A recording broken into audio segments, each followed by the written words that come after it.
আসসালামু আলাইকুম রহমতুল্লাহি অবরকাতুহ। সম্মানিত দর্শক, অত্যন্ত স্পর্শকাতর একটি বিষয় নিয়ে আজকে আলোচনা করব। আপনারা জানেন যে আমাদের সামাজিক মাধ্যম এবং মূলধারার গণমাধ্যম ইতিমধ্যে একটা খবর বেশ গুরুত্ব সহকারে প্রচার করেছে। অনেকে প্রোপাগান্ডা চালাচ্ছেন, যার জিস্ট বা সারাংশ হলো আওয়ামী লীগ ক্ষমতা দখলের জন্য বাংলাদেশে একটি সশস্ত্র বিপ্লব, একটি পাল্টা অভ্যুত্থান। এখানে দুটো বিষয় পরে আলোচনা করব। একটা হলো সশস্ত্র যুদ্ধ, সশস্ত্র বিপ্লব, একটি পাল্টা অভ্যুত্থানের মাধ্যমে পুনরায় ক্ষমতা দখল করা, ক্ষমতা ফিরে পাওয়া, হোয়াট এভার মেবি, বা বাংলাদেশে যে রাজনীতি, ক্ষমতার রাজনীতি, সেই ক্ষমতার রাজনীতিতে তাদের কর্তৃত্ব প্রতিষ্ঠা করার জন্য তৎপরতা শুরু করেছে। মজলুম সাংবাদিক মাহমুদুর রহমান, তাকে মজলুম বলা হয়, এবং আওয়ামী লীগ জমানাতে সবচেয়ে বেশি সাংবাদিকদের মধ্যে যিনি নিগৃহীত হয়েছেন, এবং সেই শত নিগ্রহের মধ্যেও তিনি তার যে আওয়ামী বিরোধিতা এবং তার যে জিহাদে কুল্লিয়া সরকারের বিরুদ্ধে, এটা তিনি সাহসিকতার সঙ্গে তিনি সবসময় করেছেন। এবং একটা সময় তিনি কৌশলগত কারণে বাংলাদেশ থেকে তুরস্কে চলে গিয়েছিলেন বা মালয়েশিয়াতে চলে গিয়েছিলেন। এর কারণ হলো তিনি দেখলেন যে বাংলাদেশে যদি তাকে থাকতে হয় তাহলে ফরহাদ মাজাহের মতো তাকেও চুপচাপ থাকতে হবে, আদারওয়াইজ তাকে মেরে ফেলবে। ফলে তিনি খুব কৌশল করে দেশের বাইরে গিয়েছিলেন, এবং সেখানে গিয়েও কিন্তু তিনি তার কর্মকাণ্ড অব্যাহত রাখার চেষ্টা করেছেন। তিনি ইংল্যান্ড থেকে আমার দেশ পত্রিকার যে সার্কুলেশন বা পাবলিকেশন, এটা চেষ্টা করেছেন, যদিও সেটা তিনি সফল হতে পারেননি। তারপর বিভিন্ন লেখনী দ্বারা, সামাজিক মাধ্যমে, তারপরে ইউটিউব, ফেসবুকের যে জনপ্রিয় প্ল্যাটফর্মগুলো রয়েছে, সেখানে তিনি সাক্ষাৎকার দিয়ে, কথাবার্তা বলে তিনি তার যে আওয়ামী বিরোধী যে মনোভাব এবং ভারত বিরোধী তার যে জিহাদ এবং তার যে প্রো ইসলামিক চিন্তাভাবনা, ইসলামাইজেশনের চিন্তাভাবনা, সেটা তিনি চালিয়ে গেছেন। পট পরিবর্তনের পর তিনি বাংলাদেশে এসেছেন এবং তার যে পত্রিকা দৈনিক আমার দেশ, এটা তিনি আবার প্রকাশ করেছেন। সেই পত্রিকার সার্কুলেশন বা প্রভাব প্রতিপত্তি কেমন, এটা আমি জানি না, যে তাদের আসলে এখন 1 লাখ সার্কুলেশন না 10,000 সার্কুলেশন আমি জানি না। কিন্তু মূল ব্যাপারটা হলো যে যেহেতু এটার সঙ্গে মাহমুদুর রহমান সাহেব আছেন, তিনি এখন ডক্টরেট ডিগ্রি প্রাপ্ত ডক্টর মাহমুদুর রহমান, বিদেশে বসে বসে তিনি বেকার জীবন কাটাননি, তিনি সেখানে বসে ডক্টরেট করেছেন। আর তিনি যথেষ্ট অধ্যয়ন করা মানুষ, পড়াশোনা করেন। আমি জেলখানাতে আমরা প্রায় 50 দিন একত্রে ছিলাম। তো তার মধ্যে পড়াশোনার যে আমি আগ্রহ দেখেছি, ওটা আমার মধ্যেও নেই।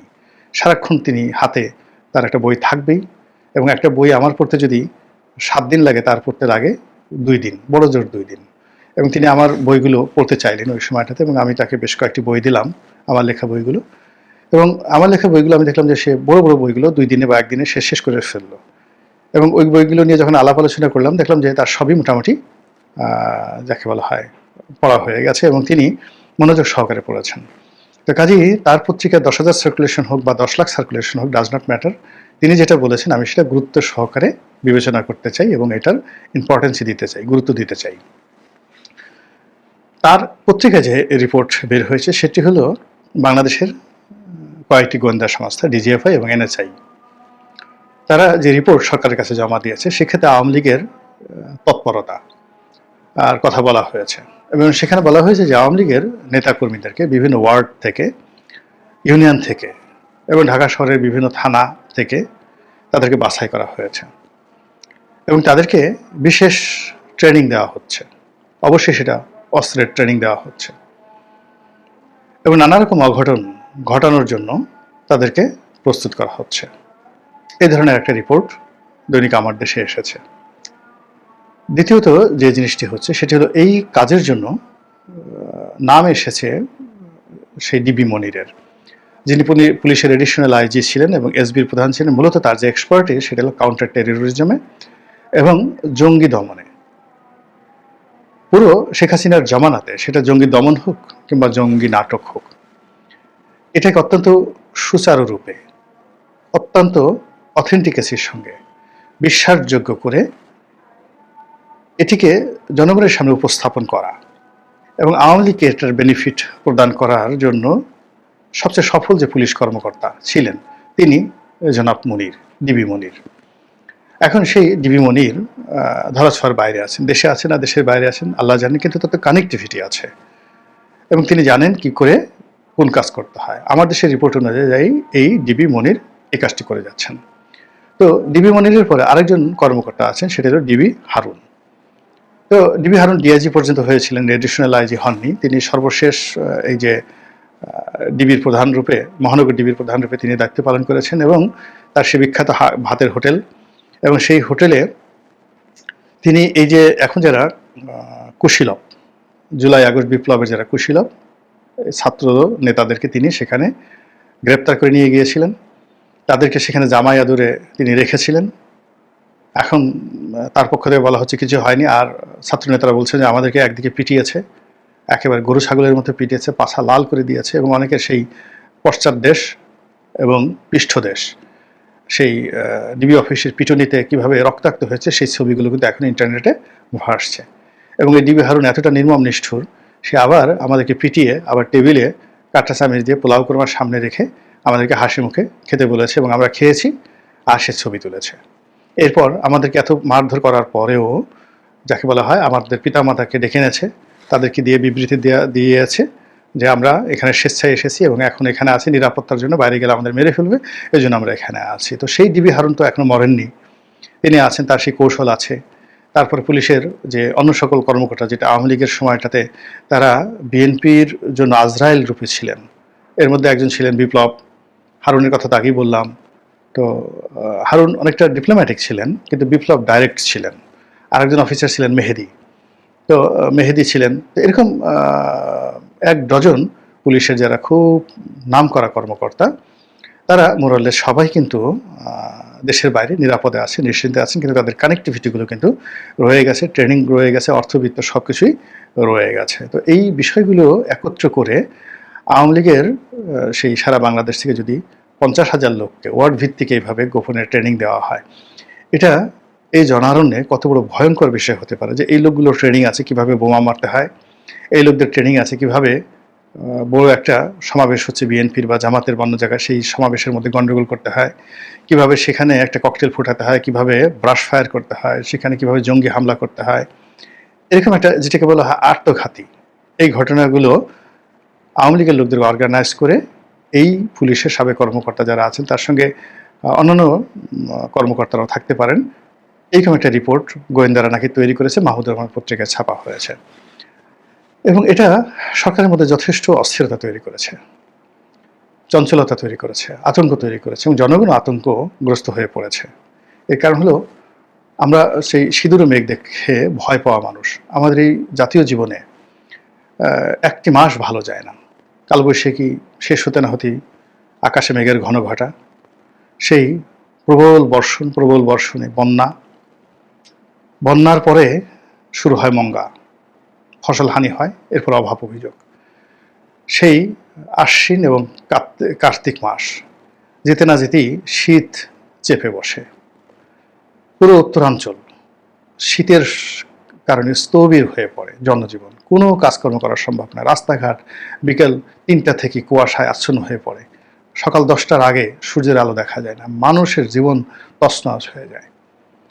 তো সেই শীতের সেই আমেজ, শীতের সেই ভয়াবহতা, কাঁপুনি যেতে না যেতেই আবার শুরু হয়ে যায় সেই চৈত্রের তীব্র তাপদাহ, চারিদিকে শুধু কাঠফাটা সেই রোদ, গরম, এবং সেটা শেষ না হতে বৈশাখ মাসে এসে আবার কালবৈশাখী।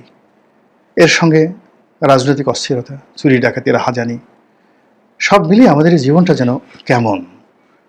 এর ফলে কি হলো কি, আমরা খুব সহজে উত্তেজিত হয়ে পড়ি, সহজে অস্থির হয়ে পড়ি, সহজে আতঙ্কগ্রস্ত হয়ে পড়ি, সহজে খুব ভয় পেয়ে যাই। আমাদের এই জাতীয় জীবনের সেই দুর্যোগ, সেটা সবসময় ছিল, আজ থেকে 5,000 বছর আগেও ছিল, এখনও আছে, আগামীতে হয়তো থাকবে। ফলে এখানে রাজনীতিবিদ যারা রয়েছেন, কর্তা ব্যক্তি যারা রয়েছেন, যারা আমাদের এই জাতীয় চরিত্রকে মূল্যায়ন করে আচরণ করতে পারেন, সেই সময়টা তুলনামূলকভাবে আমাদের জন্য স্বস্তির হয়। আমাদের ইতিহাসে খুব অল্প মহানায়ক রয়েছেন যারা আমাদেরকে এভাবে স্বস্তির জীবন দিতে পেরেছিলেন। ইতিহাসে শায়েস্তা খান, ইতিহাসে গিয়াসউদ্দিন আজম শাহ, ইতিহাসে আলাউদ্দিন হোসেন শাহ, এরকম কয়েকজন মানুষ। তার আগে পাল জমানাতে 2-3 জন পাল শাসক ছিলেন যারা খুব ভালো শাসন করেছেন। বল্লাল সেন, লক্ষণ সেনের জমানাও ভালো ছিল। এরকম মানে হাজার বছরের ইতিহাসে হয়তো আমরা 100 বছর ভালো ছিলাম, বাকি 900 বছরই আমাদের জীবনে সমস্যা ছিল। এই কারণে আমাদের আতঙ্ক খুব বেশি, ভীষণ রকম আতঙ্ক। তো এখন এইরকম যখন ঘটনা ঘটছে, তখন আমরা যেভাবে ভয় পাচ্ছি, আমাদের প্রতিপক্ষ তারা হাসছে, দাঁত কিলবিল করে হাসছে, অট্টহাসি দিচ্ছে। শেখ হাসিনা ওখানে বসে হয়তো ব্যাগ গুছাচ্ছেন, তিনি হয়তো এই এখনই ঢুকে পড়বেন এরকম একটা প্রস্তুতি তিনি নিয়ে বসে আছেন। এবং আমরা এই কথা যখনই চিন্তা করছি, ভাবছি, তখনই আমাদের মধ্যে এক ধরনের মানে কাঁপুনি শুরু হয়ে গেছে। এমনকি যারা আওয়ামী লীগের লোকজন, তাদের মধ্যে এক ধরনের ভয় চলে আসছে যে আসলে কি হবে, শেখ হাসিনা যদি এসে যায়, আমরা তো শেখ হাসিনাকে মাইনাস করতে পারছি না আমাদের চিন্তা থেকে, আমাদের ভয় থেকে, আমাদের আতঙ্ক থেকে, কোনো জায়গাতে আমরা মাইনাস করতে পারছি না। প্রতিদিন এই নামটি সরকারের পক্ষ থেকে একভাবে উচ্চারিত হচ্ছে, আওয়ামী লীগের পক্ষ থেকে হচ্ছে, বিএনপির পক্ষ থেকে হচ্ছে। মানে বাংলাদেশে এখন যদি সবচেয়ে বেশি যে নামটি উচ্চারিত হচ্ছে বাংলাদেশে, সেটা হলো শেখ হাসিনা। আর সবচেয়ে বেশি যে গুরুত্ব পাচ্ছে রাজনৈতিক দলগুলোর মধ্যে, সেটা আওয়ামী লীগ। অথচ আওয়ামী লীগের কোনো অস্তিত্ব নাই। বঙ্গবন্ধু যখন সেই মুক্তিযুদ্ধের সময় পাকিস্তানের কারাগারে বন্দী ছিলেন, ঠিক যুদ্ধের ময়দানে সব জায়গাতেই বঙ্গবন্ধু উপস্থিত ছিলেন। জয় বাংলা, জয় বঙ্গবন্ধু। তো এই মুজিব বাহিনী সব মিলিয়ে মানে প্রতিটি পরতে, প্রতিটি মিনিটে, প্রতিটি ক্ষণে ক্ষণে বঙ্গবন্ধু, বঙ্গবন্ধু, শেখ মুজিব, শেখ মুজিব, শেখ সাহেব, শেখ সাহেব, যে জিকির ফিকির হতো। তো এখন যে জিনিসটা হয়ে গেছে, এখন এই বাংলাদেশে অতীতের যে কোনো আতঙ্কের চাইতে, অতীতে আমরা যেমন বর্গীদের আক্রমণ দেখেছি, মগদের আক্রমণ দেখেছি, পর্তুগিজদের আক্রমণ দেখেছি, ঠকদের আক্রমণ দেখেছি, জাট এবং মেথ এদের আক্রমণ দেখেছি। কিন্তু আওয়ামী লীগের নাম শুনলে অনেক মানুষের মধ্যে যে ভয় আসে, ছাত্রলীগের রামদার কথা মনে হলে, তলরের কথা মনে হলে, ছাত্রলীগের সেই চাপাতির কথা মনে হলে এখন পর্যন্ত অন্তরাত্মা কাঁপতে থাকে। দল বেঁধে আসছে, সেই চাপাতি দিয়ে মারতে আসছে। চিন্তা করুন তো কি একটা অবস্থা। এই যে ঢাকা বিশ্ববিদ্যালয়ে এখন যারা দাপট দেখাচ্ছেন, এখন ছাত্রলীগের সেই জমানার কথা চিন্তা করেন, সেই বিশ্বজিৎ হত্যাকাণ্ডের কথা চিন্তা করেন, পিলে চমকানোর মতো ঘটনা। সেই ঘটনা আবার ফিরে আসার কথা বলা হচ্ছে, গোয়েন্দা রিপোর্ট দেওয়া হচ্ছে, তারা প্রস্তুতি নিচ্ছে, তারা ট্রেনিং নিচ্ছে, কিভাবে চাপাতি চালাতে হয়, কিভাবে পিস্তল চালাতে হয়, কিভাবে অস্ত্র চালাতে হয়। এগুলো শুনলেই তো মনের মধ্যে এক ধরনের আতঙ্ক চলে আসে। এবং এটা আমরা যেভাবে আতঙ্কগ্রস্ত হচ্ছি, বিএনপির লোকজন কি হচ্ছে জানি না, তবে আওয়ামী লীগের লোকজন যে উল্লসিত হচ্ছে তার প্রমাণ হলো, আপনারা হঠাৎ করে দেখবেন যে পাদপীঠে আওয়ামী লীগের অনেক শীর্ষ নেতা লাইভ ভিডিওতে চলে আসছে, যারা ইতিপূর্বে কথাবার্তা বলতেন না। এখন আওয়ামী লীগের অন্তত পক্ষে 1 ডজনেরও বেশি মানুষ প্রকাশ্যে কথা বলছেন।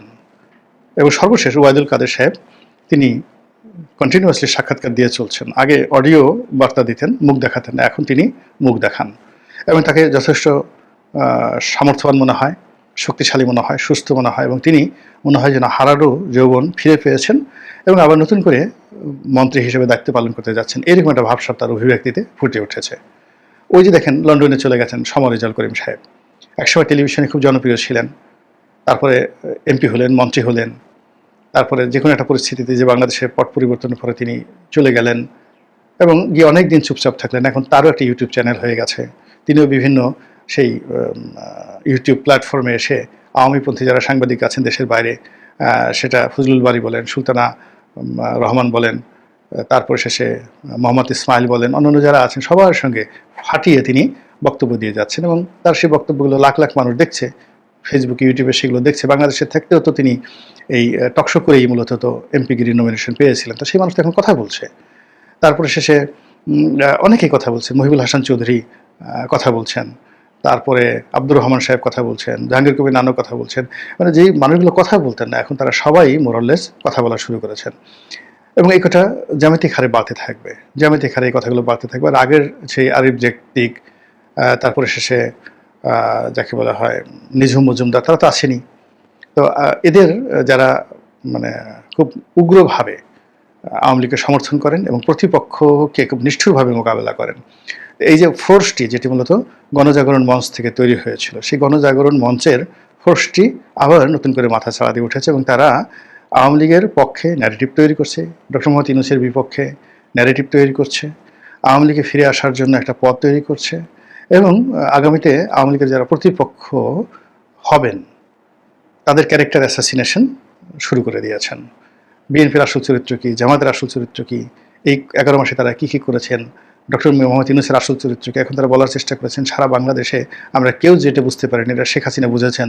এবং শেখ হাসিনা যে কত সঠিক ছিলেন, 2009 সনে তিনি ডক্টর ইউনূসকে নিয়ে যে কথা বলেছেন সারা বাংলাদেশ তার বিরোধিতা করেছে, কিন্তু এখন বুঝুন ঠেলাটা, এখন বুঝুন ঠেলাটা। তো এই যে ন্যারেটিভগুলো তারা তৈরি করছেন এর বিরুদ্ধে, এর বিপক্ষে সম্মিলিতভাবে বিএনপি কিছু করতে পারছে না, জামাত কিছু করতে পারছে না, আওয়ামী লীগ কিছু মানে ডক্টর মোহাম্মদ ইউনূস কিছু করতে পারছে না, কিন্তু আওয়ামী লীগের যে বিরুদ্ধ পক্ষগুলো তারা কিন্তু নিজেরা দ্বন্দ্ব সংঘাত করছে। এখন আওয়ামী লীগ একেবারে এক দফা গোল করে যাচ্ছে, ডাইরেক্ট গোল করে যাচ্ছে, আর অন্যদিকে যারা মানে যাকে বলা হয় আওয়ামী বিরোধী শক্তি রয়েছে তারা তাদের নিজেদের মধ্যে অন্তর্দ্বন্দ্ব হয়ে তারা নিজেদের গোল পোস্টে মানে নিজেদের দিকে নিজেরা গোল করার জন্য তারা যাকে বলা হয় সর্বশক্তি নিয়োগ করছে। ধরুন একটা ফুটবল মাঠ, একদিকে আওয়ামী লীগের 11টা প্লেয়ার, অন্যদিকে Jamaat, BNP, NCP, doctor Mohammad Yunus তাদের 11টা প্লেয়ার খেলছে পুরোদমে। এখন আওয়ামী লীগ দেখলো যে আওয়ামী লীগের দিকে গোল করবে সমস্ত দলগুলো 11টা প্লেয়ার, তা না করে সেই 11টা প্লেয়ার তারা নিজেদের দিকে গোল করছে।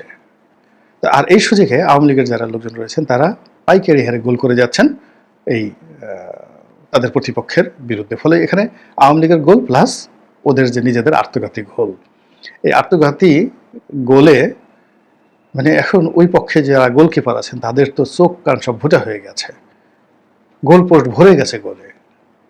এবং এই গোলের কারণে সারা বাংলাদেশে যে গোলমালে একটা পরিস্থিতি তৈরি হয়েছে, যে অস্থিরতা তৈরি হয়েছে, যা কিনা এই মুহূর্তে বাংলাদেশের সব কিছু স্থবির করে দিয়েছে। মহান আল্লাহ আমাদের সবাইকে হেদায়েত দান করুন এবং হেফাজত করুন। আসসালামু আলাইকুম ওয়া রাহমাতুল্লাহি ওয়া বারাকাতুহু।